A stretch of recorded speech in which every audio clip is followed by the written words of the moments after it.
Þegar við klárum bara leiki í gær, hvað fyrir hausinn að hvað hefur þurft að gera betur?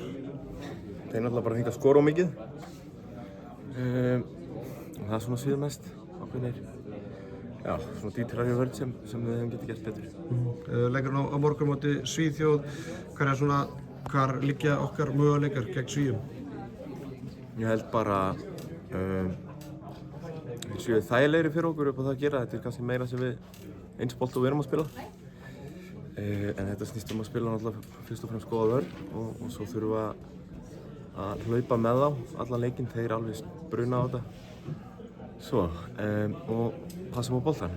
Þetta er bara, já, tvö góð handboltalið og liðið sem execúta betur held ég standa upp í sem sigurvegari.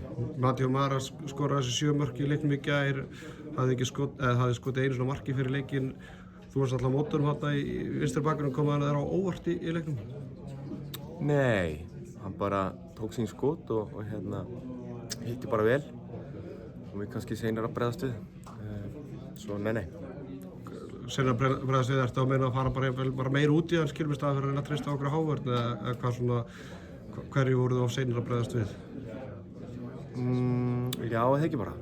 En þá líka, við höfum alveg getið unnið leikinn þó að hann hafi skorað á öllum sínum skotum. Bara 30 mörk voru mikið. Þið náttúrulega frá að mæta Svía á morgun, Appelgren náttúrulega þjálfari Svía, þjálfariðinn í liðin í Pick-Second. Ertu farin að hvísla eitthvað að eyrunum að Snorra, svona hvað Appelgren gæti mögulega verið að hugsa út frá ykkar leikstíl? Nei, þetta er náttúrulega svona x-langur tími með þetta landslið. Það er ekki eins og komir allri heilri playbookin í þetta. En það er svona gegnumgangandi system hjá þeim sem ég svona kannast við en það er ekkert skilur. Það sjá það allir bara sem horfa og coacharnir eru búin að undirbúa þetta vel og svo erum við að funda á þann og ég held sé bara allt í góðum málum. Þannig að Appelgren er með svona sama leikstíl hjá sænska landsliðinu og hjá Pick-Second, svona reynir einhvern veginn að tengja það saman auðvitað með sikur og leikmenn, en þú sér svona eitthvað munstur í þessu? Já, þetta er mjög svipað.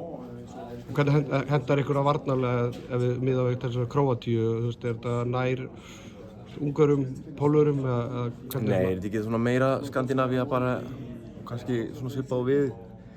Þú vilt komast í árásir á flata varnir og það var alls konar hreyfingar fyrir það. Svo við þurfum að standast áhlaup.